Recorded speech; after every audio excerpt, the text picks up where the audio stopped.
Dieu créa une terre excellente et implanta une harmonie parfaite entre tous les êtres vivants.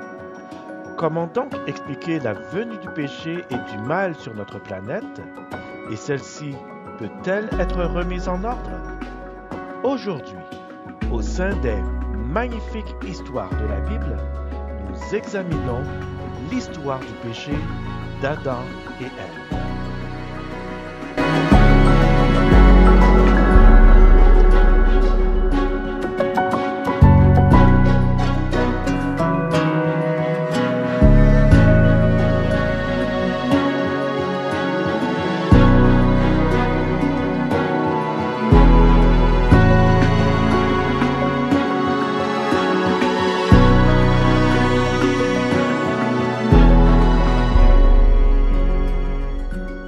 Lisons l'histoire du péché d'Adam et Ève dans Genèse 2, verset 25 et Genèse chapitre 3. L'homme et sa femme étaient tous de nus et ils n'en avaient point honte. Le serpent était le plus rusé de tous les animaux des champs que l'Éternel Dieu avait fait. Il dit à la femme, « Dieu a-t-il réellement dit, vous ne mangerez pas de tous les arbres du jardin? » La femme répondit au serpent, « Nous mangeons du fruit des arbres du jardin. Mais quant au fruit de l'arbre qui est au milieu du jardin, Dieu a dit, vous n'en mangerez point et vous n'y toucherez point, de peur que vous ne mouriez. » Alors le serpent dit à la femme, « Vous ne mourrez point.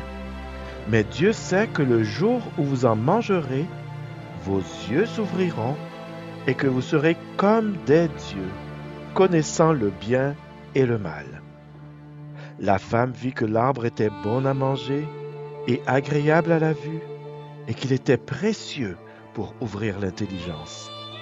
Elle prit de son fruit et en mangea. Elle en donna aussi à son mari, qui était auprès d'elle, et il en mangea. Les yeux de l'un et de l'autre s'ouvrirent. Ils connurent qu'ils étaient nus, et ayant cousu des feuilles de figuier, ils s'en firent des ceintures. Alors ils entendirent la voix de l'Éternel Dieu, qui parcourait le jardin vers le soir. Et l'homme et sa femme se cachèrent loin de la face de l'Éternel Dieu, au milieu des arbres du jardin. Mais l'Éternel Dieu appela l'homme et lui dit, « Où es-tu? » Il répondit, « J'ai entendu ta voix dans le jardin, et j'ai eu peur, parce que je suis nu, et je me suis caché. » Et l'Éternel Dieu dit, « Qui t'a appris que tu es nu? Est-ce que tu as mangé de l'arbre dont je t'avais défendu de manger? » L'homme répondit, « La femme que tu as mise auprès de moi m'a donné de l'arbre et j'en ai mangé. » Et l'Éternel Dieu dit à la femme, « Pourquoi as-tu fait cela? » La femme répondit, « Le serpent m'a séduite et j'en ai mangé. » L'Éternel Dieu dit au serpent, « Puisque tu as fait cela, tu seras maudit entre tout le bétail et entre tous les animaux des champs. Tu marcheras sur ton ventre et tu mangeras de la poussière tous les jours de ta vie. Je mettrai inimitié entre toi et la femme, entre ta postérité et sa postérité. Celle-ci t'écrasera la tête et tu lui blesseras le talon. » Il dit à la femme, « J'augmenterai la souffrance de tes grossesses. Tu enfanteras avec douleur, et tes désirs se porteront vers ton mari, mais il dominera sur toi. » Il dit à l'homme, « Puisque tu as écouté la voix de ta femme, et que tu as mangé de l'arbre au sujet duquel je t'avais donné cet ordre, tu n'en mangeras point. Le sol sera maudit à cause de toi. C'est à force de peine que tu en tireras ta nourriture tous les jours de ta vie. Il te produira des épines et des ronces, et tu mangeras de l'herbe des champs.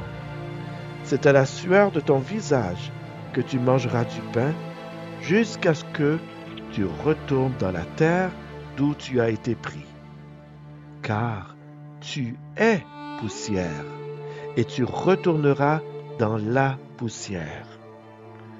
Adam donna à sa femme le nom d'Ève, car elle a été la mère de tous les vivants.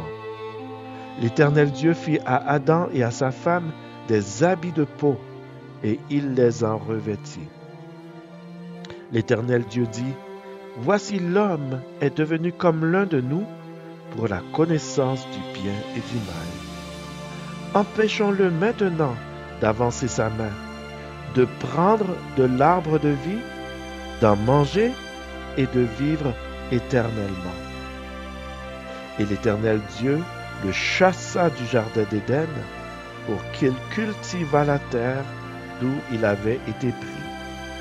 C'est ainsi qu'il chassa Adam, et il mit à l'orient du jardin d'Éden les chérubins qui agitent une épée flamboyante pour garder le chemin de l'arbre de vie. La confiance en la parole de Dieu. Y avez-vous déjà pensé? Dieu nous a créés à son image et à sa ressemblance. Son plus grand désir est de nous voir refléter son propre caractère en tout temps. Un caractère d'amour et de bonté, de justice et d'équité. Cependant, il existe un être qui désire tout le contraire pour nous. Cet être prit la forme d'un serpent. La Bible, en disant dans Genèse 3, verset 1, « Le serpent était le plus rusé de tous les animaux des champs que l'Éternel Dieu avait fait », parle d'un serpent bien spécifique. Dieu n'avait pas créé qu'un seul serpent, mais en utilisant l'article défini pour parler du serpent, l'écrivain démontre qu'il s'agit d'un être en particulier. Ce serpent était le plus rusé de tous les animaux des champs. Dieu aurait-il créé le serpent avec sa nature rusée? Loin de là. En fait, le terme hébreu traduit par rusé n'a pas nécessairement de connotation négative. Il a plutôt le sens de clairvoyance, d'habileté et d'intelligence. Autrement dit, dans le contexte de l'histoire que nous examinons, le serpent était l'animal le plus intelligent, le plus habile et le plus clairvoyant de tous les animaux. Dieu l'avait créé ainsi. Le serpent dont il est question dans le récit était l'animal que l'adversaire de Dieu allait choisir de prendre la forme. L'adversaire de Dieu, Satan, était auparavant Lucifer, l'ange porte-lumière. Il était vraisemblablement l'ange qui était le plus magnifique, le plus grandiose, le plus intelligent et le plus majestueux que l'Éternel Dieu avait créé. Comment savons-nous que c'est Satan qui parlait à Ève, auprès de l'arbre de la connaissance du bien et du mal? Il est écrit dans Apocalypse 12, verset 9, Apocalypse 12, verset 9. Et il fut précipité le grand dragon, le serpent ancien, appelé le diable et Satan, celui qui séduit toute la terre. C'est lui qui séduisit la première femme de notre planète et fit chuter nos premiers parents dans leur désobéissance au commandement que Dieu leur avait donné, celui de ne pas manger du fruit défendu. À cause du péché d'Adam et Ève, des flots de malheur, de catastrophes, de peines, de maladies sont entrés dans le monde. Nous subissons les conséquences de leur transgression de la loi de Dieu. Étant leurs descendants, nous avons hérité de leur nature pécheresse, de leur caractère. Nous avons hérité également de leur condamnation. La parole qui les déclara dignes de la mort était valide pour la race humaine, car nous descendons tous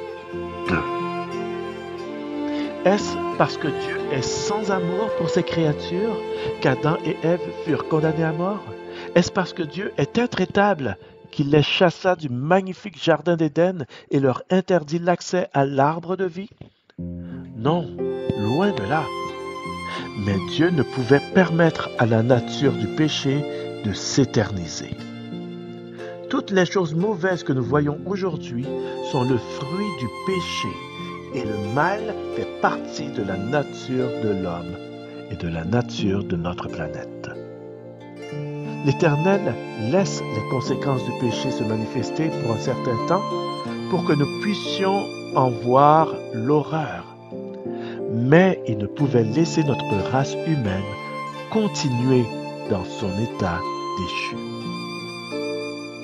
La mort est une conséquence du péché. Mais Dieu avait clairement un plan. C'est lui, le Dieu aimant, qui vint vers Adam et Ève vers le soir, non pas pour les condamner, mais pour les faire revenir à lui. Les premiers habitants de la terre voulurent se cacher, mais Dieu voulut se montrer à eux. Certes, l'Éternel fut attristé par leur désobéissance, mais il désirait plus que toute autre chose les réconcilier avec lui-même. « Où es-tu » était la voix qu'il leur faisait entendre. « Que s'est-il passé » était la question par laquelle Dieu voulait éveiller leur conscience. Mais tout en leur faisant réaliser la gravité de leur péché et les conséquences de leur iniquité, le Père Céleste allait se servir de ce qui semblait être des punitions afin de les relever et les éduquer, afin d'amorcer leur retour sur le droit chemin et afin de passer sur le chemin de leur transformation pour retrouver leur caractère divin qu'ils avaient désormais perdu. De plus, il leur fit la promesse qu'un descendant d'Ève viendrait et détruirait le mal original et détruirait le premier auteur du mal dans l'univers, Satan, qui les avait séduits. Par ce descendant, le caractère de Dieu serait pleinement rétabli en eux et la conséquence ultime du péché, la mort éternelle, serait assumée par quelqu'un qui les sauverait du péché. Il y aurait un coup pour retrouver la vie éternelle qu'Adam et Ève avaient perdue. La postérité de la femme, tout en remportant la victoire sur Satan, serait blessée. La mort d'un Messie, de quelqu'un qui serait désigné comme celui qui les sauverait du péché, était dès ce moment annoncée. As-tu pris conscience que tu es un transgresseur de la loi de Dieu, que tu as désobéi à la vie que Dieu te demande de vivre? As-tu pris conscience que la nature de ta vie est contraire à la vie abondante que Dieu veut te donner, c'est-à-dire la vie d'amour, de joie, de paix, d'abondance au niveau physique, mental, social et spirituel? Tout comme Dieu vint pour chercher Adam et Ève, il vient te chercher pour te donner la solution à ton état de pécheur ou de pécheresse. Veux-tu écouter sa voix et revenir à lui? Je l'espère. Nous vous invitons à écouter notre prochain épisode. En attendant, chers amis, que la paix de Dieu soit avec vous.